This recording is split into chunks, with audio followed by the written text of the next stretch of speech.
Bonjour à tous. Donc aujourd'hui, on va essayer d'aller sur un sujet qui nous touche particulièrement parce qu'en fait, c'est notre approche du travail. Donc voilà, je sais qu'on a une approche, je pense qu'on a une approche un peu similaire, mais ça va être intéressant de creuser justement pour voir où est-ce qu'on a des J- différences. Bah déjà, bonjour à toi, Geoffrey. Bonjour JP, comment vas-tu? Ça va toujours pour un sujet aussi vaste. Alors on va essayer de pas trop dérailler, hein. On va essayer de rester focus sur ce sujet-là parce que je sais que d'ailleurs on avait enregistré pas mal de sous-sujets en rapport à ça, mais on va essayer d'être resté focus sur, on va dire, les grandes lignes, notre façon d'appréhender le travail. Et peut-être pour commencer, j'ai envie de te poser une question. Pour toi, c'est quoi le travail? Est-ce Alors, que... c'est la grosse question, hein, mais c'est Non, mais commencer la machine. ouais, mais c'est une très bonne question. Donc je vais partir de la signification même du travail, du latin, trepandum, trepaneum, je sais Ok, pas toi, comment t'as pas fait de latin, toi. Non, non, le pire c'est que j'en avais fait un. Non, mais il y avait un truc comme ça, trepadum, ou je sais pas quoi, le travail c'était une torture en fait. Le mot dérivé du travail, c'est se torturer effectivement. Et t'avais plein d'influenceurs aussi qui parlaient un peu de ça, tu vois. L'origine du travail, c'est la torture ou autre. Donc, faut essayer d'échapper au travail au maximum. Faut pas. Et après, t'as plusieurs philosophies qui sont venues, tu sais, le travail, mais non, faut travailler dans sa passion, comme ça, t'as pas l'impression de travailler en toute Alors ta pour vie. toi, torture ou Ouais, passion? les deux. Et les deux. Non, mais clairement, les deux. Parce qu'en fait, tu vois, dire qu'en fait, travailler, finalement, c'est tout le temps bien, c'est totalement faux. Travailler d'une passion, en fait, ça dénature aussi la passion. Parce qu'à un moment donné, la passion, elle vient souvent dans des moments où tu te laisses un peu emporter aussi. Mais faire un truc que t'aimes de base et le faire tout le temps, ça devient plus, en fait, vraiment quelque chose que tu peux, comment dire ça, faire à ton envie. Et donc ça devient quelque chose de contraint. Et dès que c'est contraint, dès qu'en fait on te prive un peu de cette liberté, je trouve qu'en fait on rejoint un truc qui s'appelle peut-être un peu plus le travail, mais qui dénature en fait ta passion. Et donc c'est le juste milieu. Il y a plein de gens qui essayent tu sais, de pour ou contre. Tu sais, tu as des avis des deux côtés ou autres. Non, faut pas travailler dans sa passion. Ou d'autres, sinon au contraire, tu travailles pas, t'as pas l'impression de travailler, et tout, etc. Comme ça. Moi, je pense que c'est comme tout en fait. Tu as à chaque fois un équilibre à suivre un peu là-dessus. Et donc, pour moi, finalement, donc c'est quoi un peu le travail? Pour moi, le travail, je le vois dans de multiples facettes. Il n'y a pas une réponse toute faite, en fait. Et je dirais que la première facette que je vois du travail, bah, le travail déjà de base, ça doit me permettre de vivre décemment. C'est quelque chose qui doit me rapporter de l'argent et que je vais donner une partie de mon temps qui est une valeur pour moi extrêmement importante pour pouvoir me nourrir, me loger. Donc ça, c'est une première partie, donc vraiment le but un peu majeur, fondamental du travail. Et le second point, en fait, ça va être plutôt essayer de trouver un peu une sorte d'ikigai, c'est-à-dire qu'en fait, je vais voir dans les domaines où je suis doué, les domaines qui m'intéressent aussi, pas forcément qui me passionnent, comment est-ce que je peux vendre cette expertise-là pour aussi avoir plusieurs avantages. Déjà, travailler mes points forts, mais aussi, en fait, moi-même évoluer en tant qu'être humain. Et c'est-à-dire que c'est là où le travail va rejoindre un peu le côté perso, où si mon travail me permet d'être une meilleure personne, ça, je vais beaucoup apprécier. Et c'est un peu vers là que je me suis orienté les 15 dernières années, 16 dernières années où j'ai travaillé. J'ai jamais vraiment fait le même job. J'ai toujours tendu vers des choses qui me mettaient en dehors de ma zone de confort pour pouvoir évoluer sur le plan perso, mais aussi sur le plan pro du coup, en fait. Et l'un et l'autre étaient liés. Donc là, je t'ai donné un peu une vision Ouais. à plusieurs échelles de ma définition du travail, donc, comment moi je le perçois de manière, on va dire, macro. Et toi JP, comment est-ce que tu le Et perçois? moi, je pense Euh, que je te rejoins dans une certaine mesure. Déjà sur le truc de base, à savoir que ça te permet de vivre décemment. Je pense que c'est peut-être la première chose parce qu'au final, en effet, il y a cette dualité. Enfin, je pense qui est importante. Après, évidemment, c'est pas donné à tout le monde de l'avoir, mais de plaisir-contrainte. C'est-à-dire, c'est quelque chose qui te nourrit, qui t'alimente sur plusieurs plans. Tu l'as très bien dit. Ça peut être sur le plan personnel, le plan intellectuel, le plan professionnel même. Euh, et en même temps, fatalement, vu que c'est quelque chose euh, enfin, dont tu ne maîtrises pas tout à 100%, il y a forcément des choses qui vont être un peu plus désagréables dans le lot, mais que tu acceptes parce que, d'une part, ça te permet de vivre décemment, je pense que c'est la première raison, et d'autre part, parce que potentiellement, ça va te permettre d'atteindre d'autres choses aussi, soit un enrichissement ultérieur, enrichissement, j'entends, intellectuel ou en termes de challenge, de compétences, peu importe, hein, pas que l'aspect financier, bien évidemment. Euh, Donc voilà, je pense qu'il y a cette dualité-là et je la vois comme ça aussi. Après, c'est vrai que euh, je pense que, en tout cas à titre personnel, il y a eu une grande évolution dans ma façon de vivre le travail Ouais. entre mes premières années, quand j'étais tout nouveau, tout frais, et Hmm. aujourd'hui. Et plus ça va, plus j'ai tendance comment dire ça, sans être trop catégorique, en tout cas à minimiser les moments de, de- de difficulté, pas de difficulté, les moments pénibles, quoi, les moments pas Ouais. agréables. Et si je me retrouve en face finalement d'un truc qui est vraiment en dehors de ce que j'apprécie faire, je vais pas hésiter à À dire partir, non. à aller chercher autre Ouais. chose, ou à dire non. Ouais, tout à fait, ou à dire non, ça, c'est aussi une option. Euh, voilà, donc je dirais Ouais, mais que, ouais, là, pour moi, tu touches, tu vois, une corde qui me parle, tu vois, c'est finalement un peu segmenter en fait ta vie du travail. C'est globalement, tu sais, on est sur ouais, combien de temps tu travailles, parce que quand tu regardes un peu la société actuelle, ce qu'on fait, c'est qu'on est formé pour travailler. On est dans ce modèle existe depuis les années 1800, tu sais, avec les colonies, etc. Le système qui a été mis par, c'était en Angleterre qu'ils ont fait un peu ce système d'éducation, et c'est pour ça qu'il est beaucoup critiqué dans le sens où on pourrait peut-être le mettre un peu à jour parce on est là pour former un peu des gens qui doivent contribuer à la société et ramener de la valeur à cette société. Donc on nous forme et après, bam, on démarre notre vie professionnelle. Et là, maintenant, je raccroche les wagons avec ce que tu dis. Et quand on a le démarrage de cette vie professionnelle, on sait qu'on en a généralement pour X années de travail. Tu sais, ça change un peu tout le temps. Au début, nous en France, on dit que tu as 40 années de travail. Après, tu vas toucher une sorte de Graal qui est la retraite, et auquel tu vas plus travailler. On va te donner de l'argent pour travailler. Et tu vois, et c'est là où on a des philosophies déjà qui sont un peu biaisées, mais on pourra en parler dans un second temps, tu sais, l'idée de retraite. Mais pendant ces 40 années, il se passe des cycles. Et je pense qu'on a des cycles qui sont tous un peu plus ou moins hmm, communs. C'est-à-dire le début, comme tu viens de le dire, on démarre en fait le travail avec peut-être des attentes ou autres. Et plus après on devient confirmé, nous, on a une sorte de curseur et un système de valeurs qui va se rajouter, qui va nous faire apprécier ou pas certaines conditions de travail et rechercher même autre chose. Et tu sais, tu as même passé une sorte, je dirais un peu, bon, la trentaine, la quarantaine, tu as un moment donné où tu vas aussi rajouter d'autres choses, d'autres valeurs qui vont pondérer ces choses-là, où avant c'était important de t'exposer à plein de choses, apprendre plein de choses maximum. Et après, dans un second temps, ça va être non, mais en fait, finalement, j'ai envie de faire quelque chose qui est avec mes valeurs et qui résonne en fait, et de laisser une marque ou un impact. Et tu as aussi ton rythme biologique qui va venir un peu te rattraper vers la cinquantaine, où tu dis, mais mince, mais je suis plus aussi performant.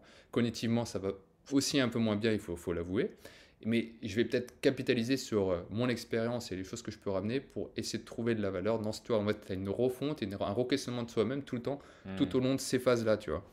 Et donc c'est Ouais, pour ça. j'aime bien enfin, cette notion de valeur en fait au sein du travail Ouais. parce que je pense que, en tout cas, je vais parler personnellement, bien sûr. Moi, c'est quelque chose qui m'a beaucoup accompagné et je pense même quand je ne m'en doutais pas, quand je l'avais pas matérialisé, Mm. quand je l'avais pas réalisé.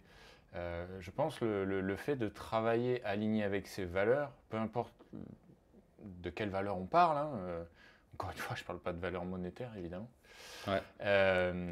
Et je pense que c'est hyper important parce que en fait, ça te permet, enfin moi en tout cas, ça m'a permis de travailler, et d'ailleurs, c'était un défaut au passage, ça m'a permis de travailler avec mes tripes, de me jeter à corps perdu dans une tâche, dans un challenge, des choses comme ça. Ça a ses avantages et ses défauts, hein. L'avantage, c'est que tu Mm. te donnes à 100%. Le défaut, évidemment, c'est que si l'issue n'est pas aligné avec ce que Positive. tu as Ouais. espéré ou avec tes objectifs, eh ben, tu le prends à titre personnel. Et Ouais. donc, voilà. Mais en tout cas, je pense que la notion de valeur, et tu vois, quand je disais tout à l'heure, la notion de pénibilité est en lien direct avec la notion de valeur, parce qu'en fait, le plus on va me demander de faire des choses qui s'en éloignent, le plus pour moi, je vais considérer le travail pénible.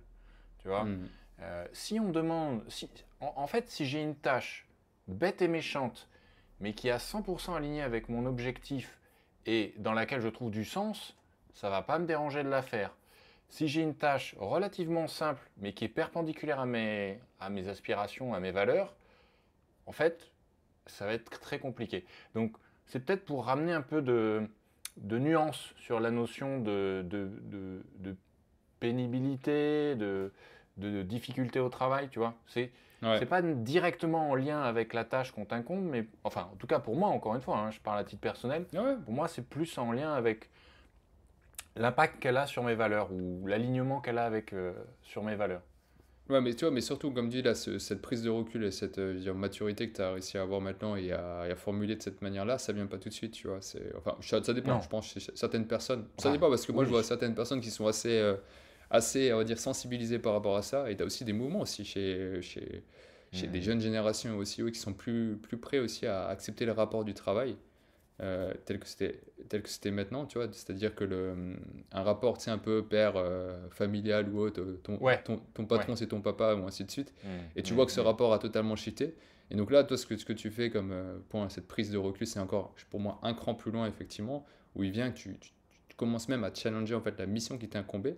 Et ce qui est plutôt sain, hein, on soit bien d'accord, hein, surtout dans l'époque dans laquelle on vit, je trouve, où il y a vraiment un bousculement des pratiques qui sont utilisées. On voit très bien que le management à l'ancienne ne passe plus. On voit très bien que demander plus de liberté et d'implication aux salariés, ça passe aussi par leur donner aussi plus d'autonomie et d'implication dans la société, que ce soit même de manière financière, actionnariat ou autre. Hmm. Et tu vois, ça devient en fait, on vient sur une nouvelle manière de fonctionner. Et avec, on va dire, l'avènement de l'IA, ça permet aussi de faire des choses en termes de productivité. Et on voit aussi qu'on va vers une sorte de challenge qui est, bah oui, même économique actuellement. Comment Hmm. est-ce qu'on fait pour en fait créer une société de gagnants, entre guillemets, où on peut se partager les richesses en ayant un système de valeurs concret. Et c'est pour ça qu'on revient un peu sur la partie éducation. On dit, ouais, mais il faut remettre des nouvelles bases, un nouveau socle pour la partie éducation. Ouais, mais il faut aussi peut-être potentiellement challenger la partie entreprise. Comment est-ce que tu fais pour recruter tes collaborateurs, les mettre dans un cadre qui les aide à se nourrir, à se grandir, mais tout en prenant en compte que tu as une vie à côté du travail, tu vois. Et ce point-là, bah, ça me fait une petite transition. Comment est-ce que tu vois cette vie-là? Tu vois, cette partie, tu vois, les gens ont tendance à dire, ouais, il y a ma vie Hmm. privée et ma vie professionnelle. Comment est-ce que toi, en tout cas, tu gères ce challenge aujourd'hui? Est-ce que c'est quelque chose qui influe l'un sur l'autre ou est-ce que c'est quelque chose qui est totalement fusionné? Comment est-ce que tu gères ça? En fait, alors je vais pas avoir une réponse très claire sur le sujet. Déjà d'une part parce que je suis toujours en phase d'exploration sur ce sujet-là. J'ai pas vraiment trouvé de curseur absolu. Dans les grandes lignes, là où j'en suis aujourd'hui sur ce genre de réflexion, c'est que j'ai tendance à, on va dire, à cloisonner le travail pour un tiers. Donc ma vie professionnelle, quand je l'exécute pour un tiers, donc sous-entendu quand je suis employé par quelqu'un, enfin, ça fait pas partie de ma vie, entre guillemets, c'est vraiment une bulle à part, qu'on appelle la vie professionnelle. Enfin, pas la vie professionnelle, mais si, la vie professionnelle, bref, c'est une bulle en tout cas. Et par contre, vu que bah, j'ai aussi quelques velléités d'entrepreneuriat, je suis mon propre patron et donc je me drive sur certains sujets, j'explore certains sujets et je me lance certaines tâches, certains challenges. Et là, pour le coup, l'aspect vie perso et vie pro est beaucoup plus entremêlé. Les Ouais. barrières sont beaucoup plus troubles. Mais encore une Non, fois, mais pour moi, ok.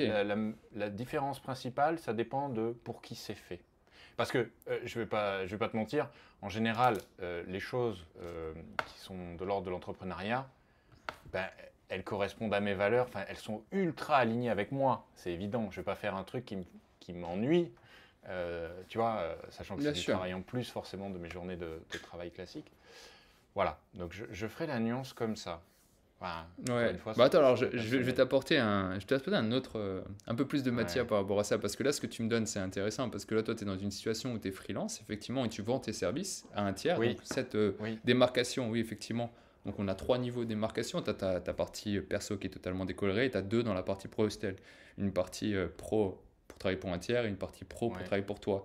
Et si dans ouais, la partie pro pour travailler pour toi, si on fait un petit cercle ou ouais. un diagramme de veine, tu as en fait cette partie-là qui Mhm, s'entrecoupe perso-pro, mhm, mais juste mhm, sur cette partie un peu mhm. entrepreneuriat.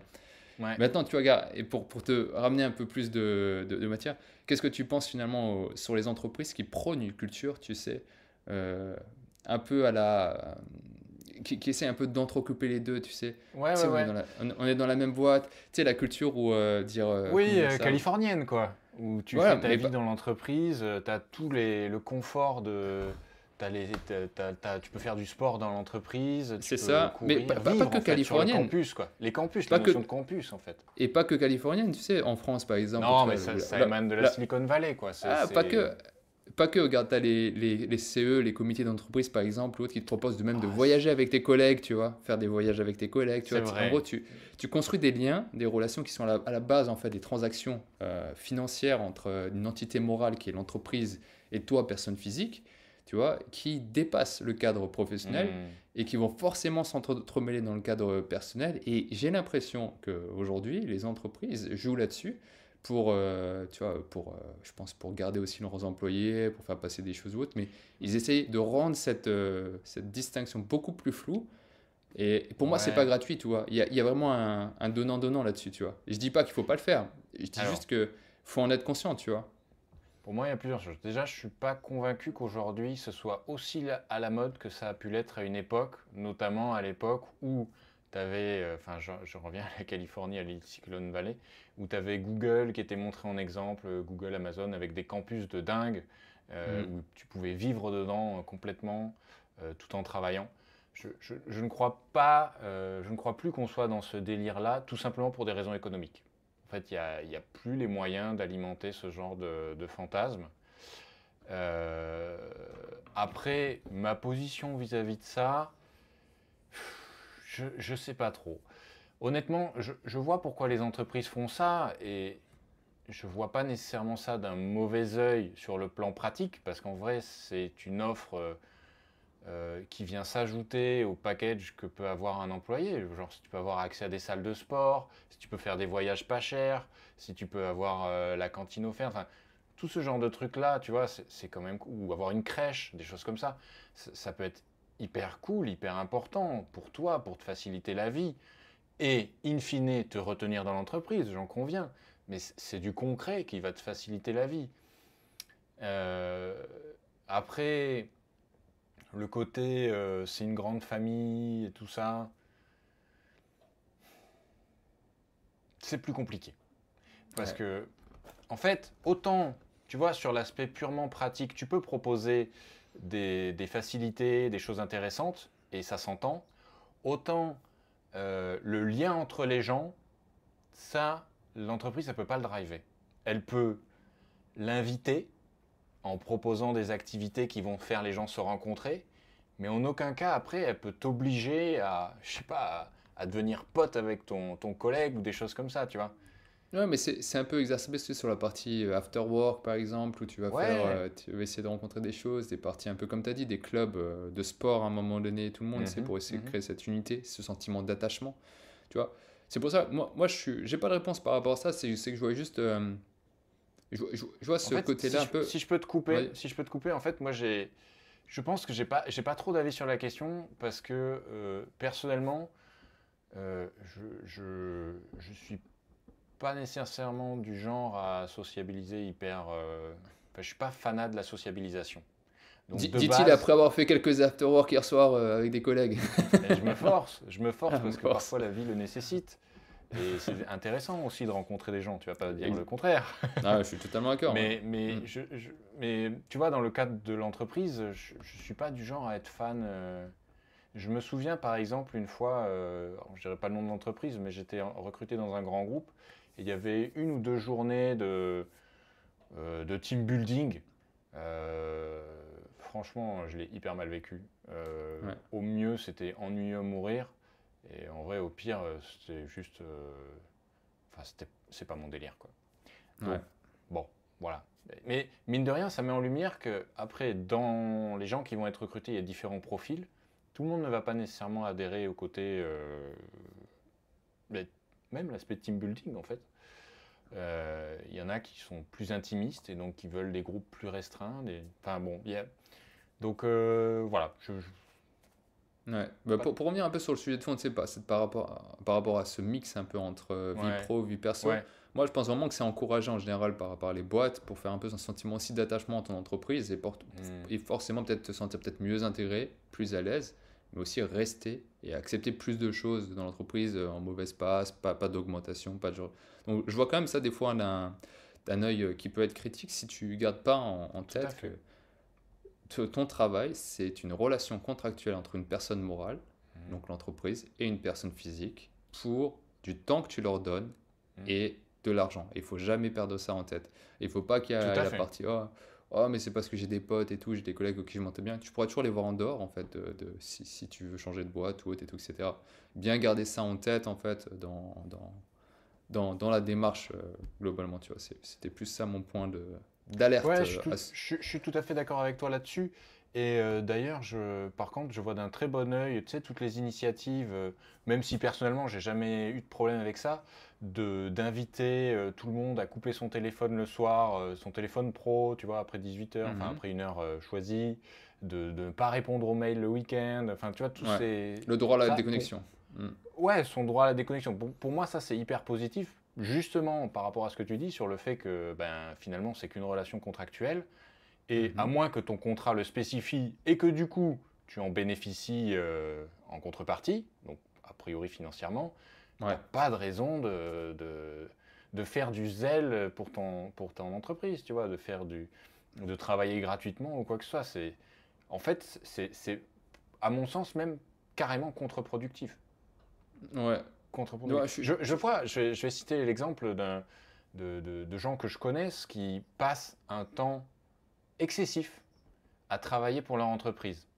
Et en fait, on va dire dans l'esprit traditionnel, c'est vu comme quelque chose de positif, parce que ça veut dire que la personne est engagée, elle veut, enfin voilà, elle veut bien faire, elle veut la réussite de son entreprise et tout. Mais honnêtement, d'un point de vue, on va dire un peu plus objectif, la personne, ce qu'elle fait, c'est que du coup, elle fournit une quantité de travail qui ne rentre pas dans son temps de travail normal, c'est-à-dire qu'elle surtravaille, ce qui crée après derrière en cascade, à mon sens, une tonne de problèmes. Un tout problème à fait. sur les attentes des managers, un problème sur même les attentes de ses collègues, et après, en plus de ça, ça crée des distorsions lorsque, par exemple, vient Elle le part en moment de vacances. définir des bonus, des choses comme ça. Non, Parce que ou même là. la Ouais, personne ne joue pas avec les mêmes règles que tous les autres. c'est Et vrai. c'est un souci. Non, ou même le moment où elle part en vacances et elle voit qu'elle est obligée de répondre pendant les mails parce qu'ils n'ont rien de tour sans elle. Elle est Ouais, devenue ouais, indispensable. Mais on appelle ça le syndrome du héros, tu vois. ouais, tout à Le fait. Superman, le haut, tu vois. Ouais. Mais je veux dire, il y a plus, enfin, je pense que c'est un spectre. Hein. Il n'y a pas forcément les personnes qui font ça ne sont pas nécessairement des héros, mais Mhm. juste ça distord légèrement la perception que après le management, par exemple, peut avoir de sa performance, parce qu'au final, au lieu d'essayer de tirer le meilleur parti du temps qu'il est et qu'il est censé allouer à son travail, en fait, pour arriver à faire ce qu'il souhaite faire, en fait, il est obligé de se donner un temps plus. Enfin, pour moi, ça revient à tricher, quoi, quelque part. Tu vois, Ah ouais, je comprends, je comprends. Mais peut-être pas avec des bonnes intentions en tout cas. Je dirais tricher Ah, avec des bonnes intentions, ouais.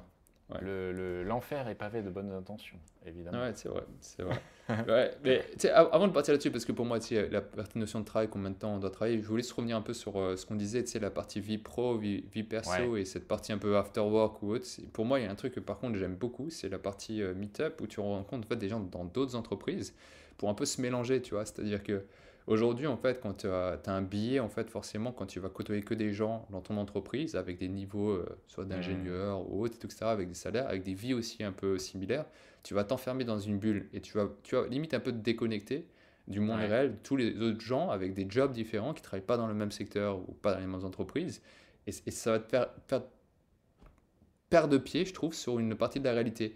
Et ce qui est intéressant, c'est soit tu Hmm. arrives effectivement à construire un tissu social dans d'autres environnements, via café, Hmm. via, je sais pas, le sport ou autre, ou d'autres vecteurs, ou soit effectivement tu peux partir dans des meet-up, rester dans un domaine dédié comme peut-être la tech ou autre. Bon, tu rencontreras des profils sûrement similaires ou autres, mais peut-être dans d'autres secteurs d'activité, tu vois, mais qui, Ouais. qui travaillent un peu dans le même métier, tu vois. Et c'est cette partie un peu meet-up que j'aime bien parce que tu peux aussi partir sur même de la musique ou autre, tu fais avec des groupes, autres, tu vas rencontrer des gens un peu de partout. Et je pense qu'il manque un peu, c'est un peu ça pour redonner un peu de tissu social, c'est que les gens doivent un peu plus se mélanger avec des gens de niveau social, on va dire, un peu différent, ou de background un peu différent, pour permettre d'avoir une vue un peu plus réelle sur la réalité. Et aussi leur permettre, à titre personnel et à titre professionnel, finalement, Ouais. de revoir un peu leur travail et même prendre, parce qu'il y a plein de choses qui sont transférables d'une partie d'un taf, avec des tafs qui semblent à première vue différents, mais qui se rejoignent en fait sur une sorte de pratique et de mode opératoire, tu vois. Donc c'est Ouais, c'est plus... vrai. Et pour rebondir sur ce que tu disais bien plus tôt dans la discussion, en fait, il y a quelque chose qui peut aussi jouer dans une moindre mesure que les meet-up, mais que je pense rester aussi importante, c'est le fait de changer de boîte régulièrement. Ouais. C'est-à-dire de ne pas rester enfermé dans la même boîte pendant 20 ans avec les mêmes process, avec les mêmes gens, avec le même style de management, les mêmes habitudes, les mêmes travers, et Hmm. qui du coup finalement t'enferme dans une routine et peut-être même dans des convictions que c'est partout pareil, alors qu'en fait il suffit ben voilà, de changer, tu changes, tu vas dans la boîte d'en face. Alors c'est vrai que je parle d'un point de vue de privilégié parce que nous on a cette chance de pouvoir changer, en tout cas jusqu'à présent, on verra ce que l'avenir nous Hmm. réserve, et de pouvoir changer de boîte assez facilement. Et ça te permet d'avoir d'autres perspectives, de voir comment ailleurs c'est géré, de voir les pratiques qui ont lieu, celles qui n'ont pas lieu. Et même, j'ai envie de dire, ça te permet d'avoir presque, au bout d'un certain temps, une espèce de... Quand tu arrives dans une boîte, ça te frappe au visage tous les travers Ouais. qui peuvent être présents au travers de la boîte, parce qu'en fait, tu les connais déjà, tu les as déjà vus, tu les as déjà vécus, et tu les détectes comme ça. J'en reviens à la vidéo qu'on a fait sur euh, comment ça s'appelle, job interview, sur les entretiens Ouais. d'embauche. On l'a Ouais. évoqué aussi, tu vois. Il y a pas mal de choses que tu peux détecter en entretien d'embauche qui sont directement liées à l'expérience, aux expériences multiples que tu as pu avoir et que donc tu as pu déceler que tel tic de langage, tel vocabulaire implique que derrière, soit c'est un truc positif, soit c'est un truc négatif, tu vois. Que Ouais. tu... Enfin, ouais, c'est une supposition qui après, bien sûr, a confronté la réalité du terrain et ainsi de suite. On est d'accord. Mais Bien sûr, ça t'oriente, on est d'accord. ça t'oriente. Ouais. Mais tu vois, mais maintenant, je suis totalement d'accord avec ce que tu viens de dire, mais j'ai envie de prendre un peu plus de recul par rapport en fait un peu à ce sujet, parce que là, ça fait combien de temps j'essaie d'être dans les clous un peu. Tu sais, sur cet aspect un peu de travail, ouais, mais finalement, c'est quoi un peu le travail pour nous, tu vois, c'est là, tu vois, j'ai envie de prendre un peu l'exemple, ouais, les gens disent la pyramide de Maslow, même si elle n'est pas updatée, elle est quand même intéressante. Le travail est là pour répondre Mm, à des besoins mm, fondamentaux, mm, matériaux, donc nourriture, logement ou autre. Et en fait, et au début, qu'est-ce que tu vas faire? Tu vas essayer de construire ton expérience avec une expertise, c'est-à-dire faire plein de choses, peut-être sans mm. trop réfléchir à partir valeur conviction. Une fois que cette expertise est assise, c'est là où tu vas généralement commencer à évoluer sur quelque chose qui va répondre à tes valeurs. Et après, à un moment donné, en fait, c'est même choisir quel type, c'est là le truc ultime, tu choisis quel type de travail tu veux travailler, pour qui tu veux travailler, mais le truc ultime, c'est à dire tu t'ouvres ta propre boîte et tu travailles pour toi, parce qu'en Mm. gros, c'est là où tu as la plus de liberté possible. Finalement, le travail, c'est juste un moyen pour avoir un maximum de liberté. Tu vois, c'est plus dans ce sens-là que je vois. Et tu as vraiment, pour moi, plusieurs niveaux que tu as. L'entrepreneuriat, c'est le mode final qui te permet d'avoir un maximum de liberté parce que c'est toi qui vas choisir pour Mm. qui, comment, quelle est la solution que tu vas pouvoir apporter à ce monde et comment la valoriser. Et tu as la partie salariat qui, en fait, tu vas travailler pour quelqu'un, mais tu vas forcément lui donner ton temps. Et forcément, tu vas faire aussi des choses qui ne te plaisent pas et la manière dont tu ne te plaise pas, mais c'est les règles du jeu. Tu vas passer un contrat avec cette entité morale et Mhm. tu es payé pour ça, tu vois. Et donc, pour un peu aller vers cette direction, tu vois, donc tu as aussi donc, travail moyen d'avoir une liberté, c'est le cap ultime. Et finalement, combien de temps on doit travailler, tu vois, c'est un peu ça, parce que les gens disent, ouais, mais donc en France, il y a le débat, comme ailleurs ou autre, avec l'âge de la Ouais. retraite qui est souvent vu comme un Graal. Toi qu'est-ce que t'en penses en fait un peu de ça, de cette durée de travail et cette retraite? T'en penses quoi finalement? Bien, pas bien, bénéfique, pourquoi, dans quelle nuance? Quelle est la nuance que tu voudrais apporter? En fait, enfin, pour moi, c'est pas. Comment dire ça? Il y a- La seule raison pour laquelle il y a une durée, par exemple, avant l'âge de la retraite, à mon sens, enfin, en tout cas, moi, c'est comme ça que je le justifie. Je dis pas nécessairement que c'est comme ça que ça marche, hein, attention, mais comme ça que je le justifie, c'est que il faut que tu aies pu contribuer, pour le coup, financièrement, suffisamment pour que derrière, en gros, ça puisse alimenter ta retraite. Alors, je sais très bien que ça ne fonctionne pas comme ça, du tout, Ah ouais? mais dans l'idée, pour moi, c'est ça. C'est-à-dire que tu es contribué à la hauteur approximative, parce qu'après, ça reste quelque chose de très statistique et très collectif, mais de ce que tu vas pouvoir bénéficier par la suite pour vivre décemment, on va dire, ta fin de vie. Donc, les Ouais. moments où tu as potentiellement moins d'énergie, où tu es moins productif, quoi. Moi, je le vois comme ça. Après, partant de cette définition, ça veut dire que potentiellement tu peux changer le game, tu peux ajuster cette durée. imaginons par exemple, tu trouves un boulot super bien payé dès la sortie de l'école et tu mets 99% de ton argent de côté, ben peut-être qu'à 30 ans, tu auras suffisamment pour partir en retraite et j'ai aucun problème là-dessus. C'est ta vie, c'est toi qui fais ce que tu veux, tu vois. Encore une fois, en regardant uniquement le critère financier. Euh, et après, honnêtement, d'un point de vue moral, en vrai, avec la révolution qui pointe le bout de son nez là, de l'intelligence artificielle, enfin, pour moi, le travail n'est pas une fin en soi. Enfin, on Ouais. s'en fiche, Mais- quoi. mais C'est c'est là où je pense où pour moi il faut qu'on trace une ligne, tu vois. Le travail avant, en fait, tu vois, c'était à quoi sert le travail? On l'a dit, c'est plutôt un outil pour s'émanciper, être un peu libre. Mais moi je pense Oui. qu'aujourd'hui, on est dans des sociétés, finalement, on devrait déjà de tous, de base, être libre. C'est-à-dire qu'en fait, moi je suis plus pour tout ce qui est revenu universel qui te permet de vivre Mhm. décemment, c'est-à-dire qui te permet donc d'avoir un toit et de quoi manger Mhm. suffisamment. Et je parle même pas d'avoir de l'argent en plus pour voyager, non, je pense que non, t'as pas besoin de ça. Juste un toit et de quoi manger de base, et d'avoir du temps un peu pour errer. Parce que pour moi, je pense que cette vie-là, on a tendance tu vois, les extrêmes sont pas bons, tu vois. Les gens qui pensent qu'il faut rien faire et tout, et errer tout le temps, et les gens qui sont en mode non, il faut travailler comme Mhm. un maximum, et leur vie, c'est le travail. Non, tu vois, c'est à un moment donné, je pense que la vie, ça doit être un mix des deux. Tu as le droit d'errer, tu as le droit d'avoir des errances. Et c'est pour ça qu'en France, c'est cool d'avoir le chômage des fois aussi. Ça te permet d'avoir des temps de pause dans ta carrière qui te permettent aussi de réinternaliser certains concepts et grandir en fait intérieurement qui pour après tu vas pouvoir le redonner d'une différente manière. Et la partie en fait donc pour moi la partie qui te permettrait d'avoir ça, c'est vraiment ce revenu universel qui permet en fait finalement à chacun de vivre un peu décemment et en fonction de ta sensibilité parce que tout le monde n'est pas pareil. Tu as des gens qui vont carburer, je sais pas, pendant 20 ans, Mhm. peut-être sans s'arrêter. Tu as des gens qui font ça de manière un peu fractionnée. Mais tu essayes après de développer des choses. Parce que, en fait, une fois que tu auras tout ce temps disponible devant toi, tu n'es plus vraiment en fait, contraint à vouloir forcément toujours plus. Tu essaies de voir, non, mais quelles sont les zones que je vais améliorer dans ma vie. Et c'est là où, en fait, tu vas travailler finalement seulement quand tu vois, quand tu te sens empower, c'est quand tu te sens en français, j'arrive pas à le dire. Empower, c'est. On va dire, Quand tu te tu sens sens que tu as une mission et tu as quelque chose à embarqué, offrir. ouais. Ouais, ou embarqué, tu sens que tu as envie de donner quelque chose en retour aussi, et Mhm. une mission que tu veux faire. Et en fait, tu vois ça plus comme un cercle vertueux où tu vas plus travailler parce que tu as une contrainte de nourrir ta famille ou autre, et tout, etc. Tu vas travailler en fait pour essayer de redonner aux autres, tu vois. Et tu auras suffisamment de temps aussi, de temps libre, de temps, qui te permet de tisser des relations sociales ou autres, pour bien répondre à ce problème, tu vois. Moi, je vois vraiment ça, l'avenir en fait du travail. Pour moi, ça va être ça. Ça plus, même le mot travail devrait changer parce qu'étymologiquement, c'est de la torture. Non, au contraire, le travail finalement, tu tires un peu le principe au maximum. Même le travail sera une chance, tu vois. C'est-à-dire que les gens qui travaillent, c'est les gens qui sont inspirés pour faire bouger quelque chose et avec des Mhm. efforts. C'est que ce type de personnes qui travailleraient à terme, tu vois. Là, je me projette, je sais pas, dans 50, 150 ans à peu près.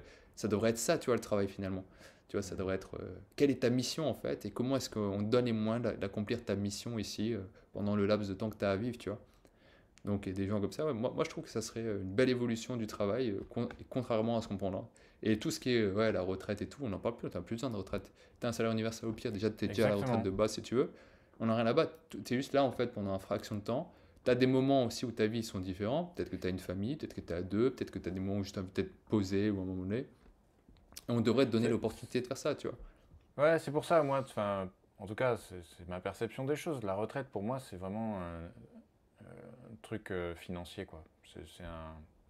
Mm. C'est plus en lien avec une histoire financière. Il y a pas de valeur morale derrière, c'est bien, c'est mal. Par contre, ce qui est certain, ça j'en suis convaincu, c'est que c'est une erreur de l'attendre pour profiter de la vie.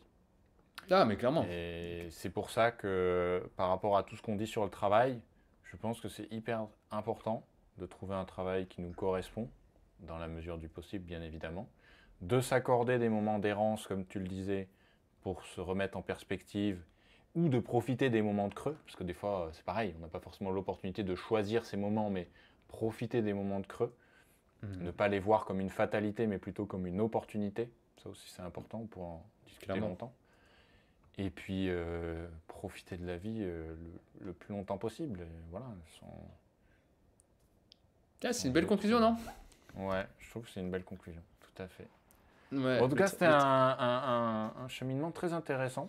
Merci pour ta ouais. participation et ton point de vue sur le sujet. C'était chouette. Non. Ouais, merci Et à puis, toi. C'est plutôt toi la participation, parce que j'aime bien aimer cet échange un peu là où chacun, tu sais, chacun se relance un peu sur les sujets, sur les réponses, tout en suivant une trame qui était plutôt logique. Donc, ouais, là, donc, le mot de la conclusion, vu que tu as fait une belle conclusion, mais en une phrase. ouais, transformer les contraintes en opportunités, on Ah, pourrait c'est dire. beau ça. Transformer les contraintes en opportunités. Très beau. Ouais. Ben voilà, ben écoute, je pense on va vous laisser sur cette petite note. Transformer les contraintes en opportunités. Allez, merci à tous. Salut. À toutes, salut.